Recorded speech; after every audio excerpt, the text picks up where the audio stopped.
नमस्कार मैं प्रिया। आज है 4 फरवरी। खबरों की तरफ बढ़ने से पहले एक नजर सुर्खियों पर। बिहार लोक सेवा ने CDPO परीक्षा की जारी की तारीख। यूपी के बाद अब बिहार में बनेगा विराट रामायण मंदिर। जांच के लिए पटना पहुंची पावर कमेटी ने NTPC परिणाम से नाराज छात्रों से की मुलाकात। बिहार में पुलिस पदाधिकारियों पर हो रहे हमले पर बोले ADG। द ओरिजिन में धोनी का महादेव लुक आया सामने। अब चले बढ़ते हैं बिहार की 25 बड़ी खबरों की ओर विस्तार से। बिहार लोक सेवा ने CDPO परीक्षा की जारी की तारीख। बिहार लोक सेवा आयोग ने कोरोना के मामलों में गिरावट को देखते हुए बीते दिन बिहार लोक सेवा आयोग CDPO प्रारंभिक परीक्षा के लिए नई संभावित तारीख की घोषणा कर दी है, जिसके तहत इस परीक्षा का आयोजन 15 मई को होने की संभावना जताई जा रही है। हालांकि पहले ये परीक्षा 6 फरवरी को आयोजित होने वाली थी, लेकिन अब मई महीने में परीक्षा का आयोजन किया जाएगा। इसको लेकर बिहार लोक सेवा आयोग ने अपनी वेबसाइट www.bpsc.bih.nic.in पर परीक्षा की नई संभावित तारीख की जानकारी साझा कर दी है। आपकी जानकारी के लिए आपको बता दें कि बाल विकास परियोजना पदाधिकारी यानी कि CDPO के 50 पदों के लिए 1,80,000 अभ्यर्थियों ने आवेदन किया है। आज बिहारी पहचान में हम बात करेंगे इशिता शर्मा की। इशिता शर्मा का जन्म बिहार के गया जिले में हुआ था। इशिता शर्मा एक भारतीय अभिनेत्री, कथक नृत्यांगना, उद्यमी और सामाजिक कार्यकर्ता हैं। उन्होंने स्कूल में रहते हुए थिएटर और टेलीविजन के साथ अपने अभिनय करियर की शुरुआत की। शाकाला का बूम बूम जैसे बच्चों के शो के साथ और बाद में 2007 की अंग्रेजी film lions of Punjab presents से बड़े पर्दे पर अपनी शुरुआत की। दिल दोस्ती आदि और शाहरुख खान की दूल्हा मिल गया जैसी फिल्मों में काम करने के साथ इशिता ने मनोविज्ञान और साहित्य में आगे की पढ़ाई के रूप में अपने कथक प्रदर्शन को जारी रखा और मानव विकास में मास्टर डिग्री भी हासिल की। बाद में वो कुछ तो लोग कहेंगे श्रृंखला में अंजी के रूप में टेलीविजन पर चली गई और जय भानुशाली के साथ डांस इंडिया डांस सीजन 4 में सह एंकरिंग भी करती देखी गई थी। बिहार में केवल इतने ही लोगों का बना आयुष्मान कार्ड, लेकिन बिना कार्ड के ही करवा सकेंगे इलाज। बिहार में आयुष्मान भारत योजना के तहत हाल ही में 34 लाख परिवारों को आयुष्मान कार्ड बनाने का काम अब तक किया जा चुका है। राज्य में केंद्र और राज्य सरकार की इस महत्वाकांक्षी योजना के तहत 5 लाख रुपए तक के स्वास्थ्य जांच और इलाज की सुविधा प्रदान की जा रही है। स्वास्थ्य विभाग की माने तो राज्य में 1,08,85,000 लाभुक परिवारों को आयुष्मान भारत योजना के तहत स्वास्थ्य सुविधाओं को प्रदान किया जाता है। सभी लाभुक परिवारों और व्यक्तियों को बीमार होने पर बिना कार्ड के भी तत्काल इलाज की सुविधा उपलब्ध कराने के निर्देश सभी अस्पतालों को दे दिए गए हैं। आपको बता दें कि राज्य में कुल लक्ष्य का अब तक 31.5% परिवारों को ही इस योजना से जोड़ा जा चुका है। यूपी के बाद अब बिहार में बनेगा विराट रामायण मंदिर। महावीर मंदिर न्यास की तरफ से केसरिया के पास निर्माणाधीन विराट रामायण मंदिर 250 साल से ज्यादा का हो सकता है। इसको लेकर मंदिर के स्ट्रक्चरल डिजाइन में विशेष बदलाव किए जा रहे हैं। केंद्रीय लोक निर्माण विभाग के पूर्व महानिदेशक विनीत कुमार जायसवाल को विराट रामायण मंदिर का मुख्य परामर्शी तकनीकी सेवाएं बनाया गया है। उनके सुझाव पर मंदिर की स्ट्रक्चरल डिजाइनिंग में जरूरी बदलाव किए जा रहे हैं। केंद्रीय लोक निर्माण विभाग के सर्वोच्च पद में हाल ही में सेवानिवृत्ति हुई है। विनीत जायसवाल नए संसद भवन के निर्माण में भी महत्वपूर्ण भूमिका निभा रहे थे। इसकी स्ट्रक्चरल डिजाइन न्यूनतम 250 वर्ष की आयु के अनुसार तैयार की गई है। इसको लेकर महावीर मंदिर न्यास के सचिव आचार्य किशोर कुणाल ने कहा है कि पूर्व में विराट रामायण मंदिर की स्ट्रक्चरल डिजाइन न्यूनतम 100 साल की मजबूती के हिसाब से तैयार की गई थी। आने वाले समय में इसके ज्यादा क्षमता होगी।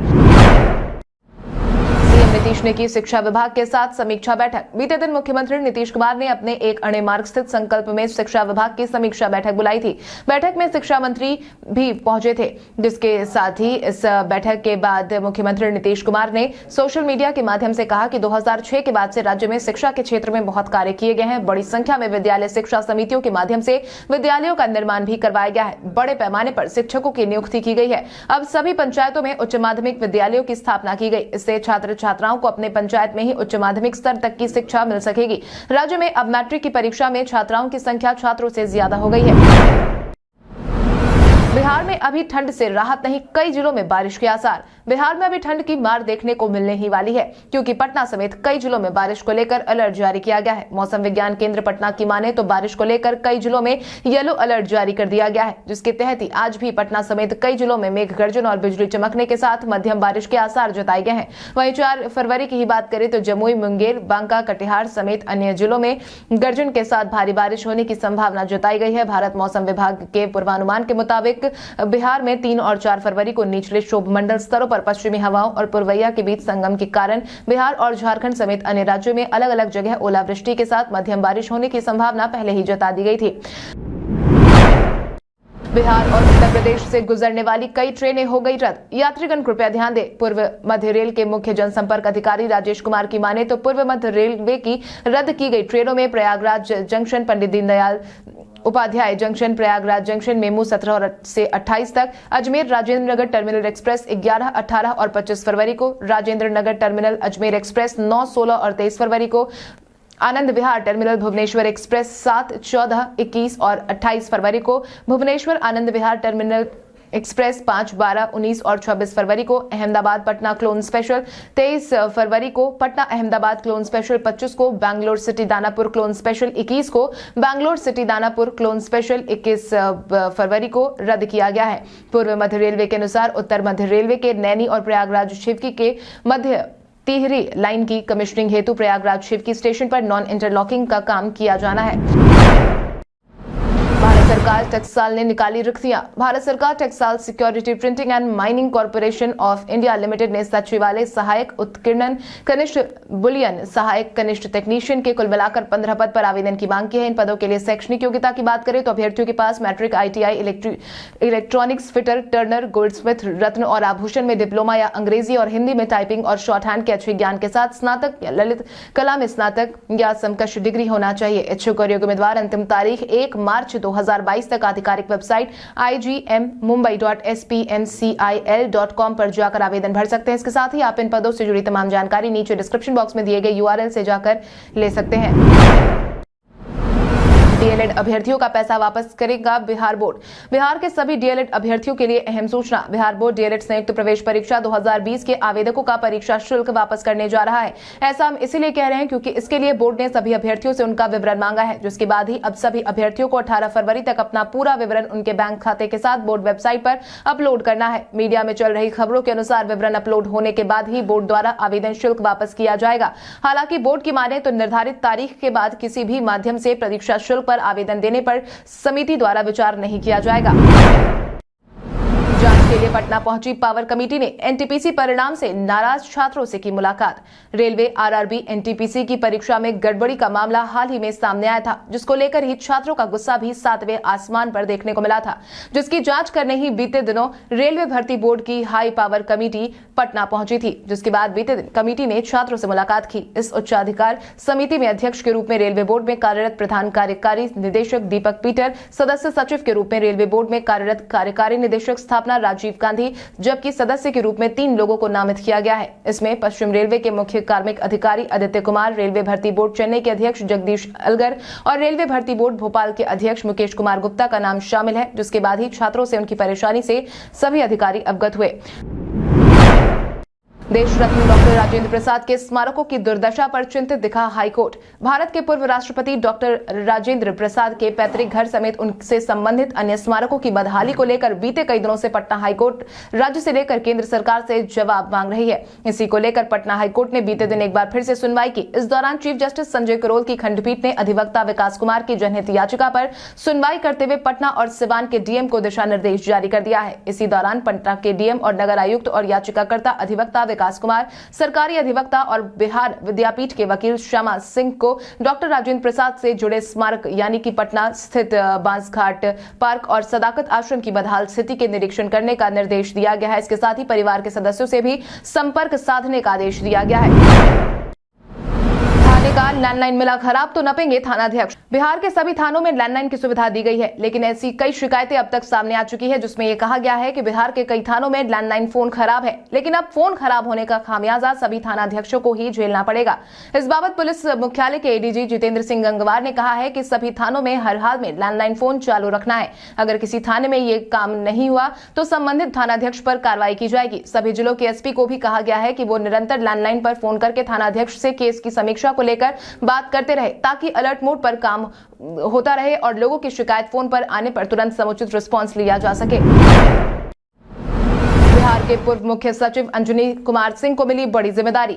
बिहार के पूर्व मुख्य सचिव रहे अंजनी कुमार सिंह को एक बार फिर से नीतीश सरकार उन पर मेहरबान नजर आ रही है। यही कारण है कि उन्हें बिहार म्यूजियम का महानिदेशक बना दिया गया है, जिसके बाद ही बीते दिन ही उन्होंने बिहार म्यूजियम के महानिदेशक पद के कार्यभार को भी संभाल लिया। वो पहले से ही बिहार के मुख्यमंत्री के परामर्शी बने हुए थे। आपकी जानकारी के लिए आपको बता दें कि पूर्व मुख्य सचिव अंजनी कुमार सिंह को बिहार म्यूजियम का महानिदेशक पद पर बिठाने के लिए सरकार ने 5 दिन पहले ही नियम बदले थे। पिछले शुक्रवार को नीतीश कैबिनेट की बैठक में बिहार म्यूजियम की सारी नियमावली ही बदल दी गई थी। अब तक सरकारी व्यवस्था ये थी कि बिहार म्यूजियम के शासी निकाय के अध्यक्ष सूबे के विकास आयुक्त होते थे, लेकिन अब नियम में बदलाव हो गया है।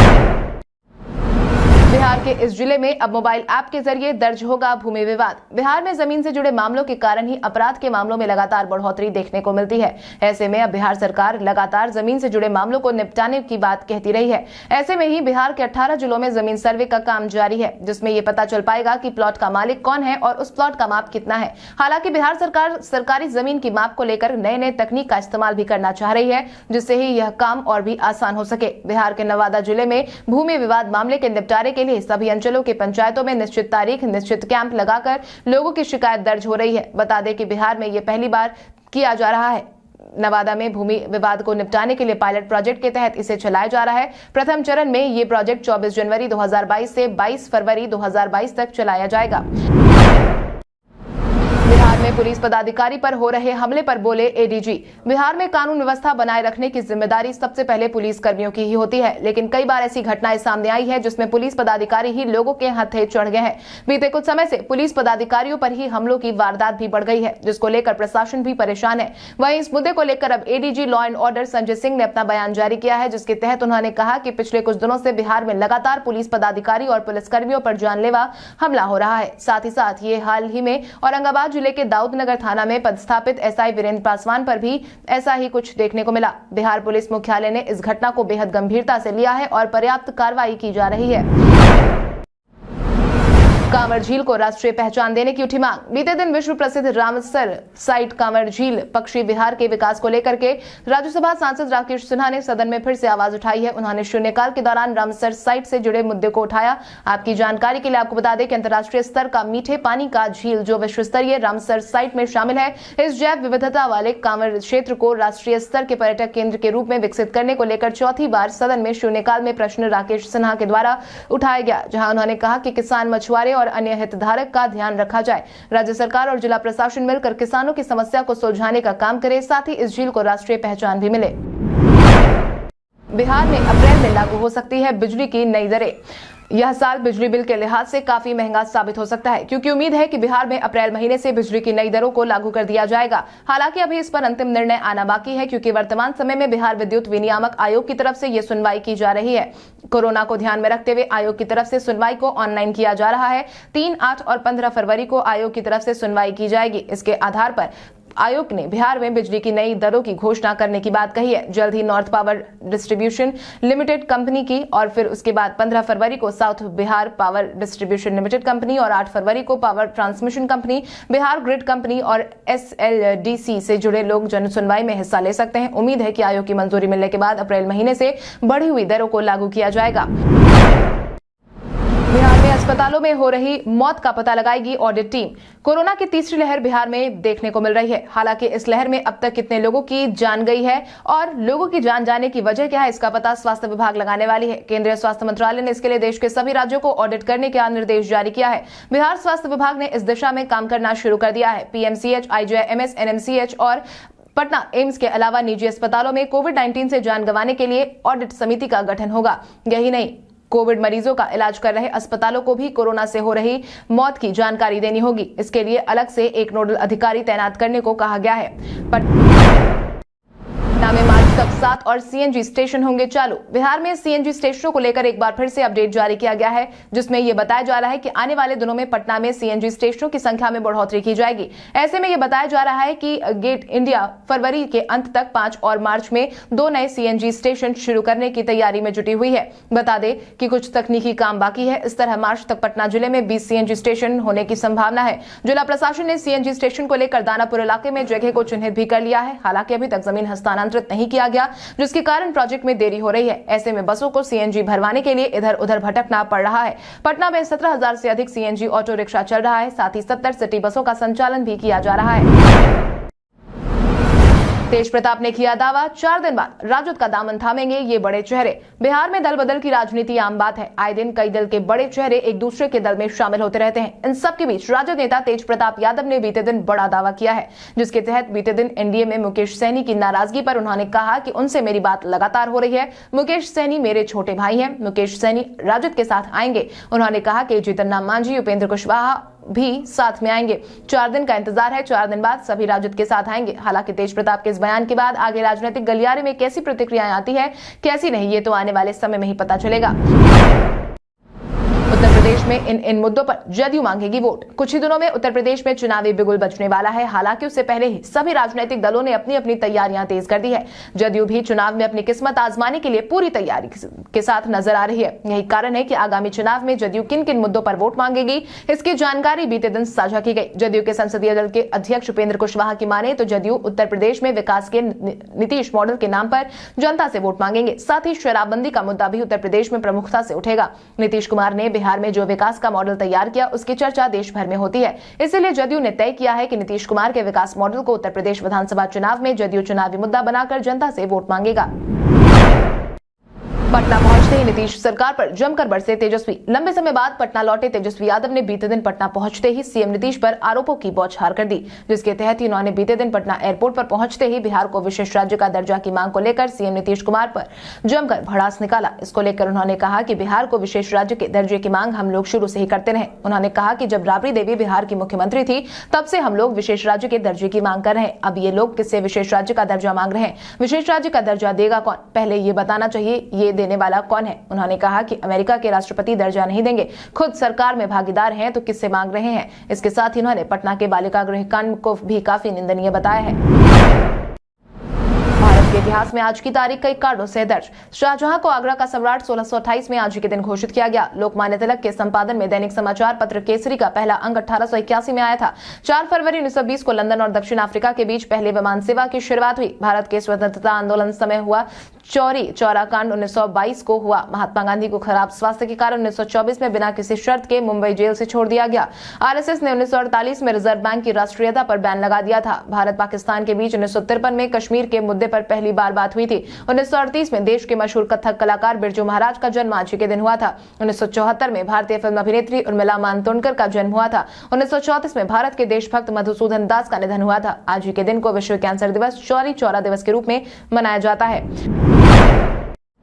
द ओरिजिन में धोनी का महादेव लुक आया सामने। क्रिकेट की दुनिया के सरताज माने जाने वाले धोनी अब जल्द ही बड़ा धमाल करने वाले हैं। खेल के मैदान में तो सबने धोनी का लोहा माना ही, अब खेल के मैदान से अलग एक नई पारी की शुरुआत उन्होंने कर दी है। धोनी का एक नया ग्राफिक नॉवेल आ रहा है, जिसका फर्स्ट लुक कप्तान कूल ने शेयर कर दिया है। इस टीजर में धोनी के लुक को सोशल मीडिया पर खूब सराहना मिल रही है। इसको लेकर धोनी ने खुद अपनी फेसबुक वॉल पर अपने graphic novel Atharva the origin का टीजर शेयर किया है। इसमें वो बतौर अथर्व नामक सुपर हीरो नजर आ रहे हैं। अब जैसे ही धोनी ने इसकी झलक सोशल मीडिया पर शेयर की, देखने वालों की भीड़ लग गई।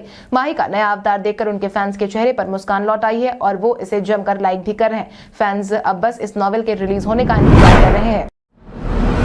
17 साल में पहली बार फेसबुक के घटे यूजर, कंपनी ने लगाए आरोप। मेटा की तरफ से जारी तिमाही रिपोर्ट के मुताबिक फेसबुक ने 2021 की चौथी तिमाही में पिछली तिमाही के आधार पर आधा मिलियन यानी कि करीब 5 लाख ग्लोबल डेली यूजर को खो दिया है। साल 2004 में शुरू की गई फेसबुक के लिए ये पहला ऐसा मौका है जब उसके डेली एक्टिव यूजर में इतनी बड़ी गिरावट आई है। इस दौरान कंपनी के मुनाफे में भी गिरावट देखने को मिली है। इतना ही नहीं, व्हाट्सएप और इंस्टाग्राम के लिए यूजर ग्रोथ भी ना के बराबर रही। मेटा के लिए 2021 कई विवादों में घिरा हुआ भी रहा था। मेटा के तिमाही फाइनेंशियल रिजल्ट में कहा गया है कि कंपनी का परफॉर्मेंस एनालिस्ट की उम्मीदों से खराब रहा, जिसके बाद ही कमाई उम्मीद से कम रहने के पीछे मार्क जकरबर्ग ने एप्पल को भी जिम्मेदार बताया है। कल हमारे द्वारा पूछे गए सवाल का जवाब आप में से बहुत सारे यूजर ने हमें कमेंट करके दिया था, उसके लिए आपका बहुत बहुत धन्यवाद। आप में से जिन यूजर का कमेंट हमें अच्छा लगा है उनके नाम है सौरभ सुमन, अब्दुल्ला कन्हौली, प्रिया यादव, मनीष कुमार, रुपेश कुमार, दानिश शर्मा, राम बाबू कुमार, दिव्यांशु कुमारी, नुन्नू कुमार, शिवानी सिंह, सोहन कुमार, जूही सिंह, अनवर करीम खान, नरेश कुमार। आप इसी तरह हमारे सवालों का जवाब देते रहे। हर दिन वीडियो के अंत में आपका नाम लेने की पूरी कोशिश करेंगे। तो चलिए बढ़ते हैं आज के सवाल की। और आज का सवाल कुछ इस प्रकार है, आपके अनुसार इस महीने पेश होने वाले बजट में किस क्षेत्र के लिए सबसे ज्यादा राशि दिए जाने की जरूरत है? अपने जवाब हमें कमेंट करके जरूर बताएं। इसके साथ ही आज के लिए बस इतना ही। बिहार की बड़ी खबरों से अपडेटेड रहने के लिए हमारे YouTube चैनल को सब्सक्राइब करें और बेल आइकन दबाना ना भूलें। धन्यवाद।